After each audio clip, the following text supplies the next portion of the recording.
안녕하세요. 저는 40대 남자입니다. 평범하게 회사 다니고 있고 조금 쑥스럽기는 하지만 결혼을 안 한 노총각이에요. 한 번 갔다 오고 이런 것도 아니고 한 번도 결혼을 한 적이 없습니다. 40대 초반까지도 요즘 다들 늦게 하니까 하면서 아직 희망이 있다고 생각했는데 이젠 결혼에 대해서는 마음을 비웠어요. 저는 결혼을 하지는 않았지만 착하고 예쁜 딸 하나가 있습니다. 물론 친딸은 아니에요. 호적에도 올라있지 않고요. 이 딸은 저만 알고 있고 제 마음에만 있는 그런 딸입니다. 저는 지금 한국에서 다문화 가정의 외국인 아내 혹은 아이들에게 한글을 가르치는 일을 해요. 왜냐하면 제 딸은 필리핀 사람이거든요. 제가 딸을 만나고 제 딸아이가 된 이야기는 제가 생각해도 참으로 기가 막힌 인연입니다. 그 이야기를 한번 처음부터 되짚어서 해보려고 해요. 저는 4년제 대학을 졸업했고 졸업한 직후 바로 회사에 취업을 했습니다. 제가 취업한 곳은 여행사였어요. 제가 외국어 계열을 전공했거든요. 취업하고 나서 1년 정도 한국에서 근무하다가 외국으로 발령이 나서 그곳 현지 회사에서 일하게 되었습니다. 기간은 1년 반 정도였죠. 가게 된 나라는 필리핀이고요. 한국보다 좋은 환경의 나라는 아니었지만 그래도 해외 파견이니만큼 급여도 좋았고 경력도 쌓을 수 있겠다 싶어서 가기로 했죠. 도착하고 회사에 출근하기 시작했고 무더운 날씨와 한국과는 많이 다른 환경으로 처음에는 적응하느라 고생을 좀 했지만 그래도 꽤 빠르게 적응을 했습니다. 한국인들이 여기로 여행도 많이 오고 학생들이 어학연수 오는 경우도 많아서 한국인들 살기에 크게 불편한 것은 없었거든요. 한인마트도 근처에 있어서 음식 때문에 힘들 일도 없었고요. 저는 그곳 회사에서 한국에서 여행 오는 사람들을 안내하고 관광 혹은 일정 관리 등을 맡아서 처리하는 일을 했습니다. 관광 가이드도 종종 나갔는데 주로 필리핀 현지인 직원 1명 그리고 저 이렇게 둘씩 짝을 지어서 일을 나갔죠. 그러던 어느 날이었습니다.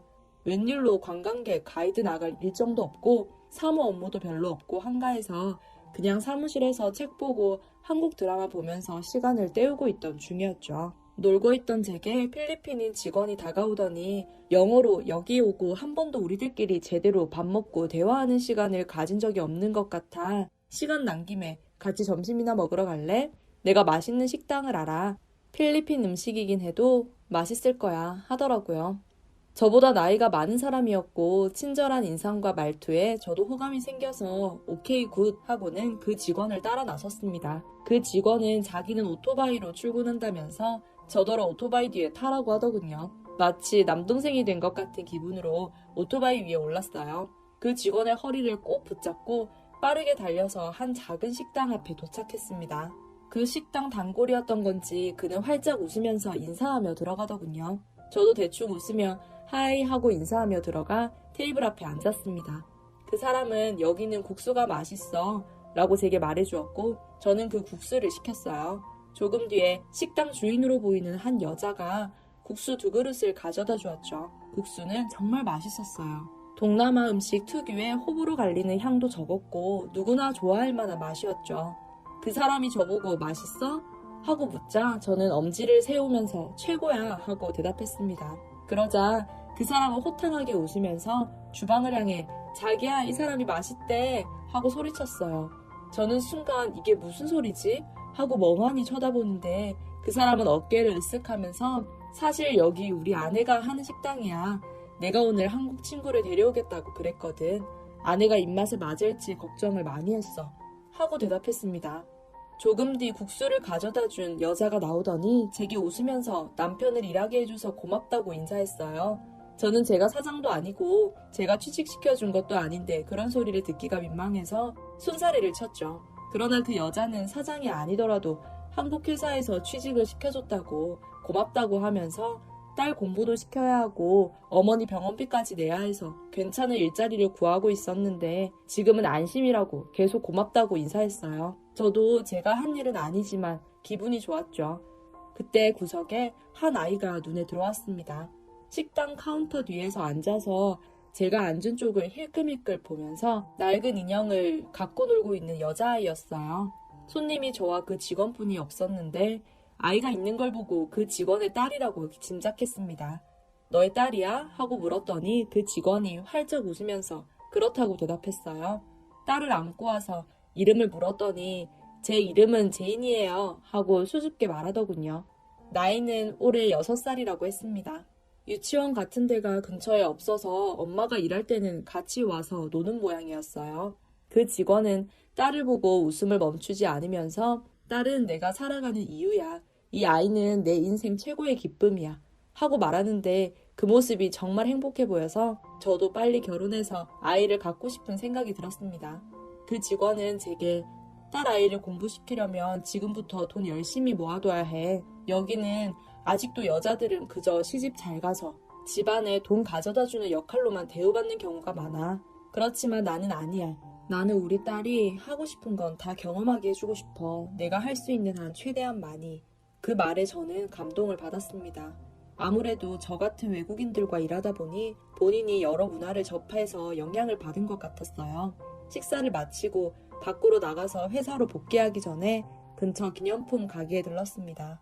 그리고 작은 인형을 하나 사서 그 식당으로 돌아가 아이에게 인형을 주었어요. 아이는 엄마에게 받아도 되냐고 묻더니 허락을 받고 웃으면서 받았습니다. 제게 연신 땡큐 라고 인사하는데 저도 기분이 좋았어요. 그날 이후로 저와 그 직원은 급속도로 친해져 그 식당은 제 단골집이 되었습니다. 그 직원의 아내도 제가 가면 늘 반겨주었고 처음에는 수줍어하던 아이도 어느새 저를 잘 따르고 제가 가르쳐준 한국말로 서툴게 저를 삼촌이라고 불렀어요. 종종 과자와 간식을 사다 주었고 그 직원의 아내는 제게 미안해하며 늘 음식을 정량보다 더 많이 주었죠. 나이 차이는 나지만 어느새 그 직원과 가족들 그리고 저는 절친한 사이가 되었습니다. 크리스마스에는 집에 초대도 받아서 갔는데 집안에는 그 직원의 노모께서 계셨어요. 몸이 많이 안 좋으셨습니다. 당뇨병이 계시다더군요. 치료는 계속 받는데 여기 병원은 좋지도 않고 치료비도 만만찮게 들어서 어머니가 그냥 치료 안 받고 죽겠다고 하시는 걸 말린 적도 있다고 해요. 그래서 한국 회사에 취직했을 때 너무 기뻤다네요. 노모께서는 아프셨지만 친절하셨고 저에게 우리 가족의 친구가 되어줘서 고맙다고 손도 꼭 잡아주셨어요. 타지에서 저도 어머니가 그리웠는데 잠시나마 위로를 받은 기분이었습니다. 그렇게 필리핀 친구들과 크리스마스를 보냈어요. 시간이 흐르고 저는 어느새 20대 후반이 되었습니다. 몇 년이 후루룩 지나가더군요. 그리고 한국에서 연락이 왔습니다. 본사로 복귀하라고요. 제 실력이 좋았던 편이라 이제 본사로 오면 괜찮은 직급으로 일하게 해줄 수 있다고 하더군요. 그 소식을 들으신 부모님도 잘 되었다고 하셨어요. 아들을 해외에 보내놓고 잠을 편하게 못 잔다며 얼른 한국으로 들어오라고 하셨습니다. 몇 날 며칠을 고민하다 결국 귀국하기로 결정했어요. 그 직원에게 한국으로 돌아간다는 소식을 전했더니 눈물까지 흘리면서 아쉬워하더군요. 저도 너무 아쉬웠어요. 필리핀에 남을까 망설인 이유 중 하나는 그 직원과 가족들이었으니까요. 식당에 가서 한국으로 돌아가게 되었다는 소식을 전하니 그 직원의 아내도 정말 많이 아쉬워했어요. 그러다 딸 제인이가 나와서 삼촌 어디 가요? 하고 물었죠. 삼촌은 이제 집에 가야 해 하고 대답했더니 이상한 느낌을 알았는지 삼촌 집은 여기야 여기에서 계속 살아 하면서 울기 시작했어요. 제인이를 안아주고 달래주면서 저는 마음이 참 많이 아팠습니다. 저는 그 직원과 가족에게 한국에 가서도 꼭 연락을 할 거고 편지도 써서 꼭 보낼 거니까 걱정 말라고 했어요. 제인이에게는 삼촌이 아주 가는 게 아니라 다시 필리핀에 와서 다음에 같이 놀자고 달랬죠.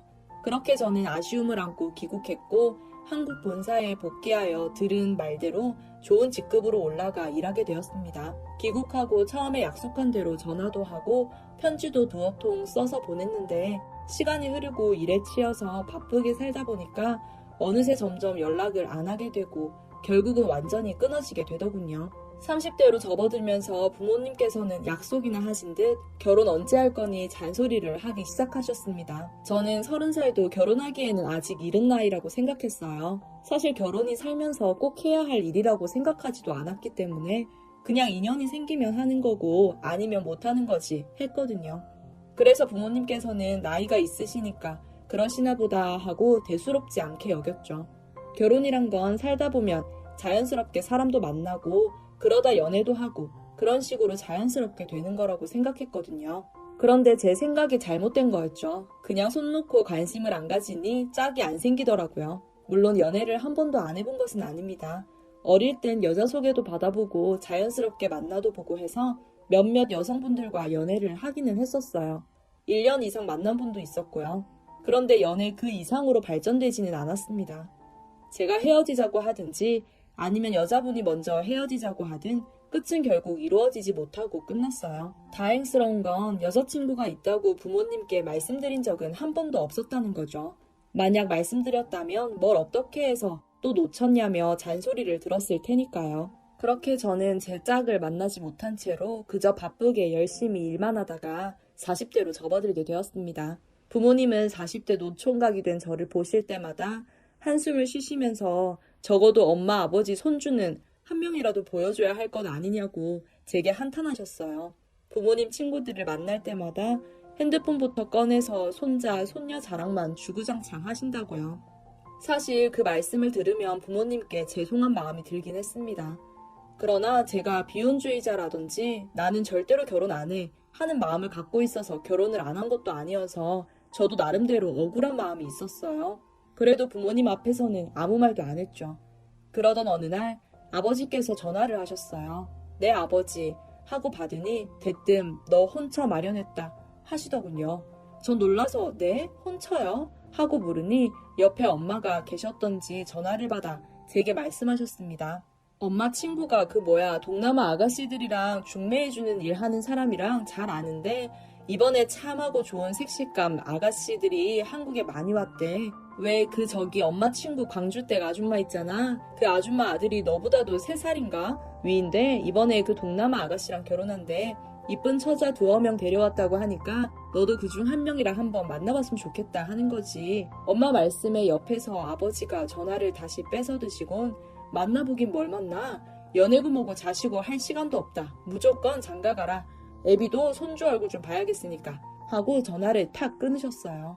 저는 멍하다가 이건 아니다 생각했습니다. 듣자 하니 주변에서 가끔 들려왔던 얘기 같았어요. 나이 많은 총각 혹은 이혼남들이 결혼할 한국 여자가 없어서 동남아 젊은 아가씨들이랑 결혼한다는 말이요. 한국 국적을 얻으려 온 여자들이 대부분이라고 하더군요. 아마 돈 벌려고 왔겠죠. 저는 그게 싫었습니다. 무슨 죄라도 짓는 기분이 들었거든요. 완강하게 싫다고 말씀드리려고 직접 본가로 찾아갔어요. 그런데 제가 가서 말씀도 꺼내기 전에 엄마가 나오셔서는 엄마 따라와라. 마침 강주댁이 그 아가씨들 중에 자기 아들 짝 빼놓고 너랑 어울릴 아가씨 데려왔다더라 하면서 제 손을 잡아 끄셨습니다. 저는 싫다고 했지만 엄마는 무조건 엄마 말 들으라고 저를 끌고 가셨어요. 하는 수 없이 따라간 곳은 엄마 친구분이라는 아주머니 댁이었습니다. 아주머니는 엄마와 절 반갑게 맞아주셨죠. 아유, 신랑 될 사람이 참 착하고 좋아서 다행이야. 직장도 탄탄하고 아주 복받았지 하시는데 두 분은 이미 제 결혼을 다 준비하신 것 같더라고요. 아주머니는 여기 방에서 기다리고 있으니까 들어가서 인사해 하시며 거부하는 제 팔을 잡아다가 강제로 작은 방에 휙 집어넣고 문을 닫으셨습니다. 한숨을 푹 내쉬고 방 쪽을 향해 몸을 돌리니 앳되고 까무잡잡한 얼굴에 동남아 소녀가 앉아있더라고요. 나이는 20살을 간 넘긴 것처럼 보였고 딱 봐도 너무 어렸습니다. 기가 막혔어요. 엄마와 아주머니 모두 다 알고 계실 텐데 솔직히 같은 여자로서 양심이 있어야죠.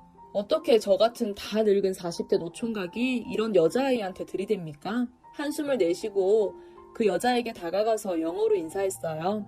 영어로 말을 걸자 깜짝 놀라면서 반갑게 제게 말을 걸더군요. 영어 할 줄 알아요? 하면서요. 저는 고개를 끄덕이고 정중한 목소리로 미안해, 나는 너와 결혼할 생각이 없어 하고 말했습니다. 그러자 소녀는 다급하게 제 손을 잡고 저 돈 벌어야 해요. 아빠가 아파요. 한국 국적이 있어야 돈 벌 수 있어요. 제발 부탁해요. 하며 눈물을 글썽였어요. 딱한 사정은 알았지만 저는 내키지 않은 일을 하고 싶진 않았습니다. 그렇게 한참을 난감한 상태로 말도 못하고 있는데 한쪽에 놓인 가방이 눈에 들어왔어요. 낡은 진가방인데 소녀의 것으로 보였죠. 가방에는 작은 인형이 하나 대롱대롱 달려 있었습니다. 저는 어릴 때 갖고 놀던 장난감이니? 하고 물었어요. 소녀는 눈물을 닦고 살짝 웃으면서 네, 제가 어릴 때 아빠 친구분이 사주셨어요. 제 삼촌이었는데 지금은 연락이 안 돼요. 늘 우리 엄마 국수를 맛있게 먹고 가셨는데 하고 말했습니다. 그 순간 제 머릿속에 오래전 묻어두었던 젊은 날의 기억들이 스쳐 지나가기 시작했어요. 그리고 시간을 거스르고 거스르다 과거에 만났던 어린아이의 모습을 찾아냈죠.